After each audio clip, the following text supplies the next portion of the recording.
एक तरफ चीन और दूसरी ओर यूक्रेन, जहां जंग की वजह से यूरोपीय देशों और रूस के बीच नफरत और दुश्मनी की दरार बढ़ती जा रही है। राष्ट्रपति पुतिन कहां जाकर रुकेंगे ये तो यकीनी तौर पर कोई नहीं बता सकता, लेकिन राष्ट्रपति पुतिन के रुख को देखकर लगता है कि सिर्फ उन्हें ही इस बात का इल्म है कि ये जंग कब तक चलेगी और इस जंग की आग कब तक जलती रहेगी। लेकिन राष्ट्रपति पुतिन के जानने वालों का मानना है कि उनके वॉर गेम प्लान का असल मकसद कैंप ज़ेलेंस्की का टोटल सरेंडर है।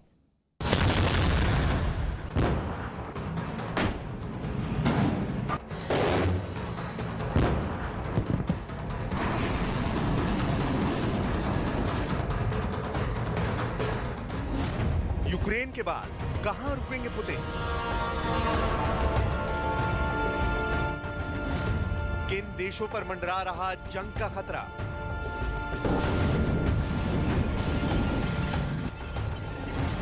कहां तक फैलेगी जंग की आग?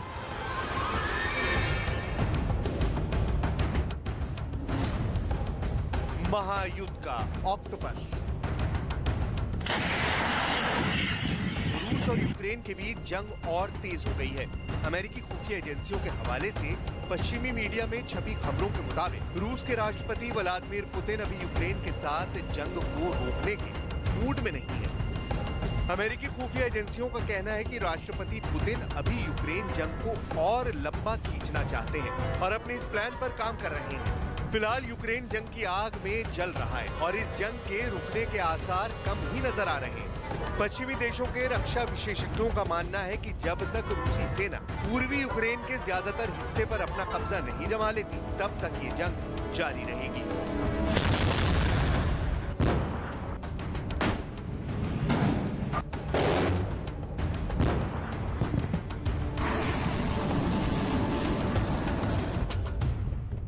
यूक्रेन की सेना के अहम सैन्य ठिकानों पर बारूद बरसाती ये रूस की वो तोपें हैं जो इस हकीकत की तस्दीक कर रही हैं कि अभी ये जंग रुकने वाली नहीं है। रूस के रक्षा मंत्रालय ने बाकायदा यूक्रेनी सेना पर इस नए हमले का एक वीडियो जारी किया। इस वीडियो में साफ देखा जा सकता है कि रूसी सेना की हावित्जर तोपें यूक्रेन की फौज पर भयंकर बमबारी कर रही हैं।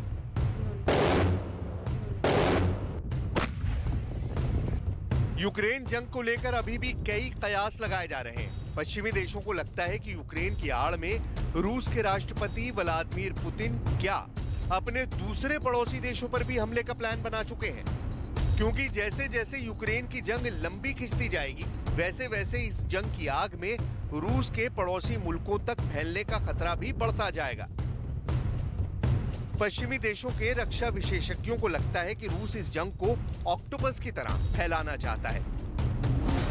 फिलहाल जिन देशों पर जंग का खतरा मंडरा रहा है वो हैं Moldova, Poland, Estonia, Lithuania, Latvia, Finland, Sweden. Ukraine और रूस की जंग जिस किस्से को लेकर के शुरू हुई थी, वो कहानी एक ऐसे मोड़ पर खड़ी है जहां पर वो फिर से दोहराई जा सकती है। चूंकि इस कहानी में दो ऐसे किरदारों की एंट्री हुई है जिससे इस जंग के यूक्रेन से निकल जाने के आसार नजर आते हैं। स्वीडन और फिनलैंड के नेटो में शामिल होने के फैसले से ये आशंका बढ़ गई है कि अब ये दोनों देश पुतिन के निशाने पर होंगे। एक छोटी सी चिंगारी भी पुतिन के गुस्से को और भड़का सकती है, यानी ये जंग किसी भी वक्त बड़ी जंग में तब्दील हो सकती है।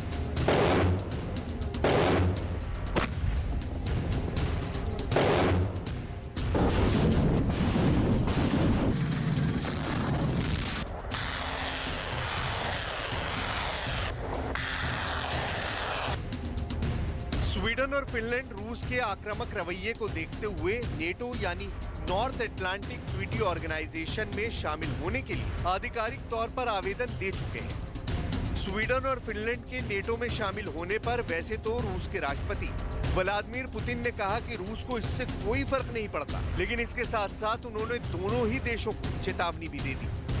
Я хотел бы вас проинформировать, уважаемые коллеги, нет проблем с этими государствами. Нет. И поэтому в этом смысле непосредственной угрозы для нас расширение за счет этих стран для России не создается. Но расширение военной инфраструктуры на эту территорию, безусловно, вызовет нашу ответную реакцию. И какой она будет, мы будем смотреть, исходя из тех угроз.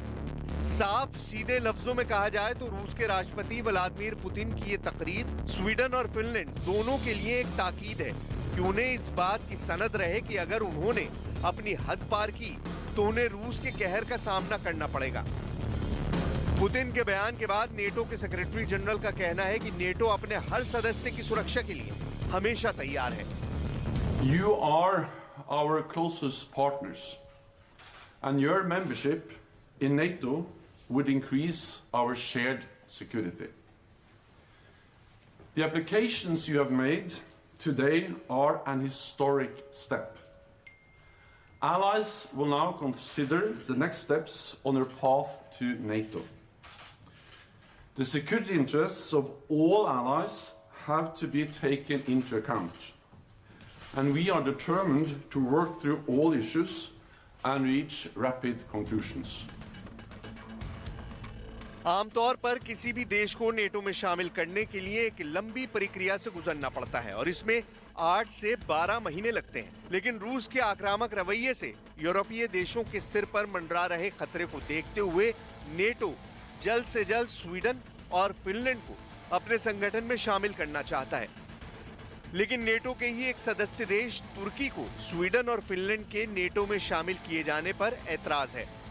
तुर्की का कहना है कि स्वीडन और फिनलैंड तुर्की के विरुद्ध काम कर रहे आतंकवादी संगठन PKK की मदद करते हैं, लिहाजा उन्हें नेटो में शामिल नहीं किया जाना चाहिए। तुर्की के विरोध पर स्वीडन का कहना है कि बातचीत के जरिए हम इसका हल निकाल लेंगे। Att samarbeta med Turkiet inom NATO, och det samarbetet kan ju bli en nytt och viktigt element i vår bilaterala relation. Och självfallet så står ju Sverige bakom kampen mot alla former av terrorism och den terrorlistning som vi. Finland और रूस के बीच 1300 kilometre की सीमा है। ऐसे में अगर Finland NATO में शामिल होता है तो रूस की चिंता बढ़ सकती है। नेटो में शामिल होने को लेकर पुतिन स्वीडन को भी धमकी दे चुके हैं। रूस का कहना है कि स्वीडन को नेटो में शामिल होने पर गंभीर परिणाम भुगतने पड़ सकते हैं। इतना ही नहीं, फिनलैंड और स्वीडन को रूस की तरफ से सैन्य और राजनीतिक परेशानियों का भी सामना करना पड़ सकता है। फिनलैंड और स्वीडन ही नहीं, मोल्दोवा पर भी रूस के हमले का डर सता रहा है। दरअसल रूस यूक्रेन की जंग की शुरुआत से ही मोल्दोवा यूक्रेन की मदद कर रहा है। यूरोप का दूसरा सबसे गरीब देश होने के बाद भी मोल्दोवा की सरकार ने यूक्रेन के हजारों लोगों को अपने यहाँ शरण दी हुई है। शायद इसी बात से पुतिन मोल्दोवा से खफा हैं। बावजूद इसके मोल्दोवा ने यूक्रेन को हर संभव मदद का ऐलान किया है। ब्रिटिश रक्षा विशेषज्ञों के मुताबिक रूस के मोल्दोवा पर हमले के 3 मकसद हैं। पहला मकसद मोल्दोवा पर कब्जे से रूस के लिए यूक्रेन के खिलाफ एक नया मोर्चा खोलने का मौका मिल जाएगा। इससे रूसी सेनाएं पश्चिम की ओर से यूक्रेन के ब्लैक सी पोर्ट सिटी ओदेसा की ओर आसानी से बढ़ पाएंगी। ट्रांसनिस्टीरिया से ओदेसा की दूरी महज 40 किलोमीटर है। मोल्दोवा पर कब्जे के बाद यूक्रेन ब्लैक सी से कट जाएगा।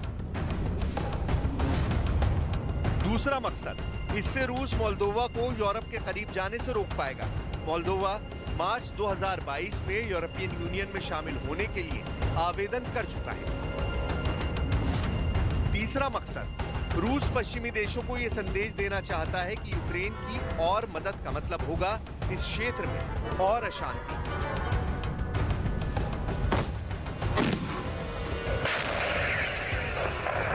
रूस पूर्वी यूरोप में अपना वर्चस्व बढ़ाने के इरादे से मोल्दोवा से अलग हुए एक छोटे से इलाके ट्रांसनिस्टीरिया की आजादी का ऐलान कर उसे अपने साथ मिला सकता है।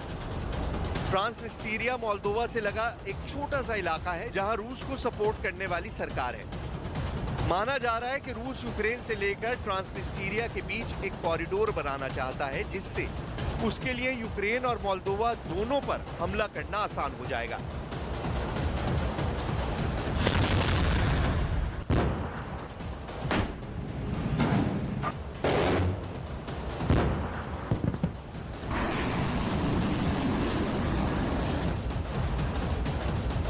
पश्चिमी देशों के रक्षा विशेषज्ञों का मानना है कि पुतिन यूक्रेन जंग की आड़ में बाल्टिक देशों एस्टोनिया, लातविया और लिथुआनिया पर भी हमले की फिराक में हैं।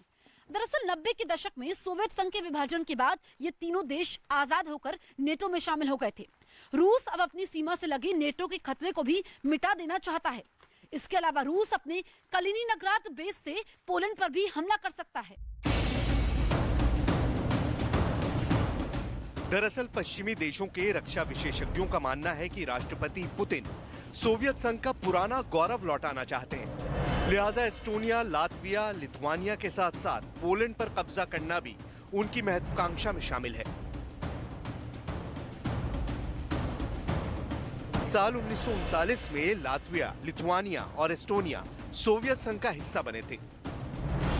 इसके पहले ये तीनों देश आजाद थे। सोवियत संघ के पतन के बाद ये तीनों देश फिर से आजाद हुए और नेटो में शामिल हो गए। इसके अलावा अमेरिका पूर्वी यूरोपीय देशों में अपने इन्फ्लुएंस को तेजी से बढ़ाना चाहता है।